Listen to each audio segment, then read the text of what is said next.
You ever catch yourself treating life like it's this impossible exam where the teacher forgot to hand out the instructions?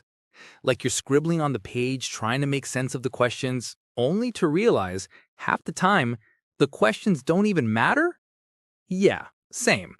I used to think life was supposed to be solved. Like if I collected enough to-do lists, motivational quotes, and overpriced planners with golden stickers, I'd finally get it right.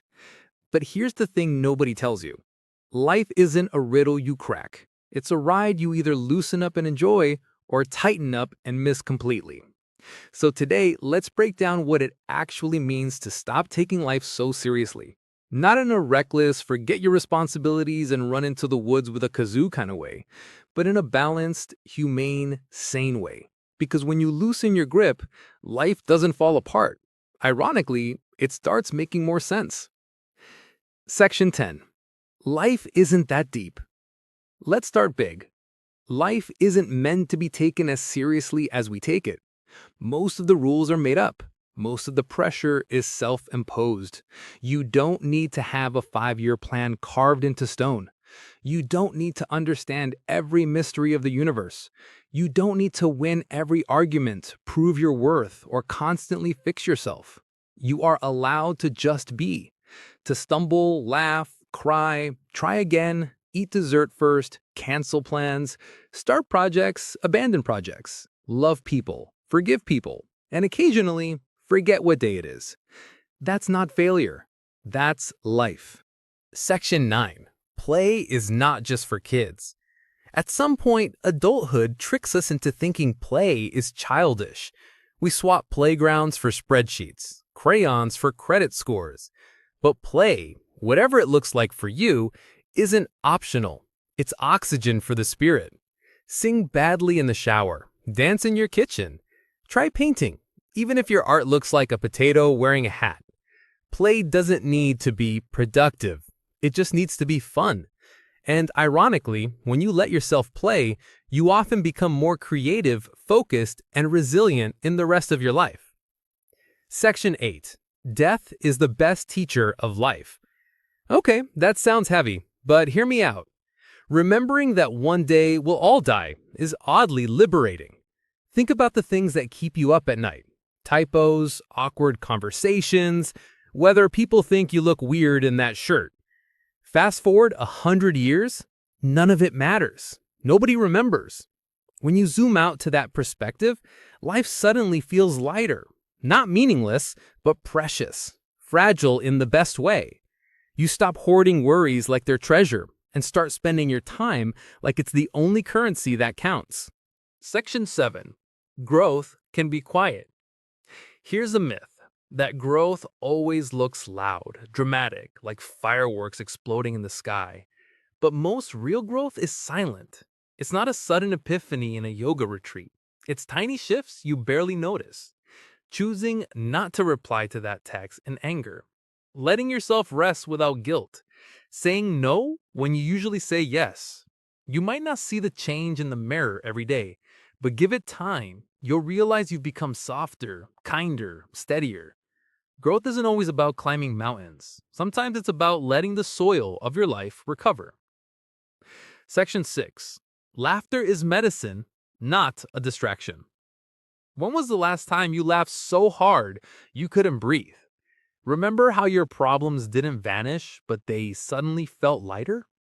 Laughter is how the soul stretches. It's not about ignoring pain. It's about making space around it.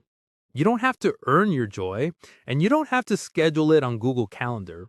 Sometimes the most mature thing you can do is laugh at the absurdity of it all. Like the fact that we pay money to buy bottled water when water literally falls from the sky. Or that we spend half our lives stressing about emails that start with, "per my last message." Life is ridiculous. Let it be. Section 5. Comparison is the thief of joy and common sense. Raise your hand if you've ever scrolled through someone's Instagram, seen their vacation photos in Bali, their dog wearing the designer sweater, their immaculate sourdough bread, and thought, wow, I'm failing at life. Same. But here's the thing. Comparing your behind the scenes with someone else's highlight reel is like comparing your kitchen on laundry day to a staged IKEA catalog. It's not a fair fight. Everyone's stumbling, everyone's improvising. They just don't post their blooper reel. And when you stop comparing, you realize you're not behind. You're just on your own track, moving at your own messy, beautiful pace. Section 4. Stress is not proof that you care. We often confuse being stressed with being responsible. Like, if you're not grinding your teeth at night, maybe you're not doing enough. But stress is not a badge of honor. It's more like a warning light on your dashboard. It doesn't mean you're winning at adulthood. It means you're overloading the system. Caring doesn't require panic. You can love deeply, show up fully, and still have a good night's sleep. In fact, the people who bring the most light into the world are often the ones who've learned to carry things lightly. Section 3. Mistakes are teachers, not life sentences. Here's the truth. Mistakes are not permanent stains. They're instructions in disguise.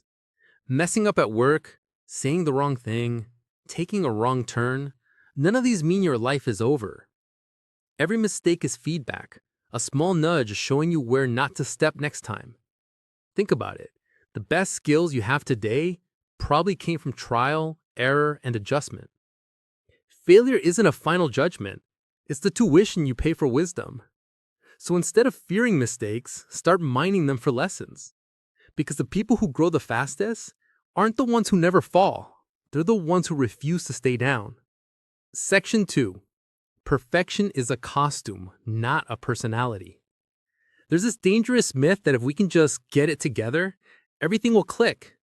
Perfect body, perfect career, perfect breakfast smoothie made of kale, almond butter, and tears of enlightenment. But chasing perfection is like running on a treadmill that never stops. You move a lot, sweat a lot, but end up exactly where you started, exhausted and unsatisfied. Perfection looks polished on the outside, but feels hollow on the inside. What people actually connect to is imperfection. Your quirks, your flaws, your offbeat laugh. The way you accidentally send emails that say kind retards instead of kind regards. So drop the costume. Be messy. Be human. Nobody hugs a mannequin. Section 1. Nobody's watching you as closely as you think. Quick reality check. You are not the main character in everyone else's movie. I know it feels like the world is a giant stage, and every stumble you make, every awkward pause, every mispronounced word is being replayed on some giant cosmic projector. But here's the truth. Most people are too busy worrying about themselves to notice your bloopers. Think about it. When was the last time you remembered someone else's minor embarrassment from 2 years ago? Exactly. You don't, because you were too busy worrying about your own. So here's the invitation. Next time you catch yourself paralyzed by what will they think, just remember, they probably won't. That's not an insult. That's freedom. So here's a takeaway. Life is short, unpredictable, weird, and beautiful. You can either clench your fists around it and suffocate, or open your hands and let it breathe. Stop taking life so seriously. Smile more. Laugh often. Forgive quickly. Be gentle with yourself and with others. Because at the end of the day, nobody's handing out medals for how tense you were. The prize goes to the people who actually lived.